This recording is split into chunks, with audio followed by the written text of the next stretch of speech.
గలతీయులకు రాసిన పత్రిక 2వ అధ్యాయం 20వ వచనం. నేను క్రీస్తుతో కూడా సిలువ వేయబడి ఉన్నాను, ఇకను జీవించువాడను నేను కాను, క్రీస్తే నా యందు జీవించుచున్నాడు. వావ్!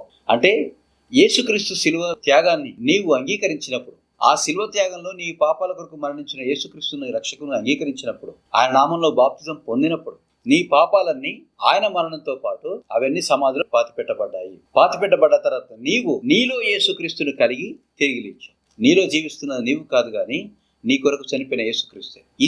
ఈ ఏర్పాటు, ఈ ప్రక్రియను నువ్వేం చేసుకోవాలి? నీ మదిలో దాచిపెట్టుకోవాలి, రాసి పెట్టుకోవాలి. ఎప్పుడైతే నువ్వు దీన్ని నీ మనసులో దాచిపెట్టుకుంటావో, నీ నడక, నీ ఆలోచన, నీ తలంపులు, నీ ఉద్దేశాలు, నీ కోరికలన్నీ కూడా దీనికి అనుగుణంగా అవే మారిపోతాయి. అప్పుడు నీవు తిరిగి రానైన యేసుక్రీస్తు కొరకు సిద్ధపడతావు. అప్పుడు నీ కొరకు సిలువలో మరణించిన నీ యేసుక్రీస్తు కొరకు నువ్వు జీవిస్తావు. ఆయన ఉద్దేశాన్ని, ఆయన రాజ్యవ్యాప్తి కొరకు నువ్వు పాటుపడతావు. ఆయన చెప్పిన విధంగా నీ గృహాన్ని కట్టుకుంటావు.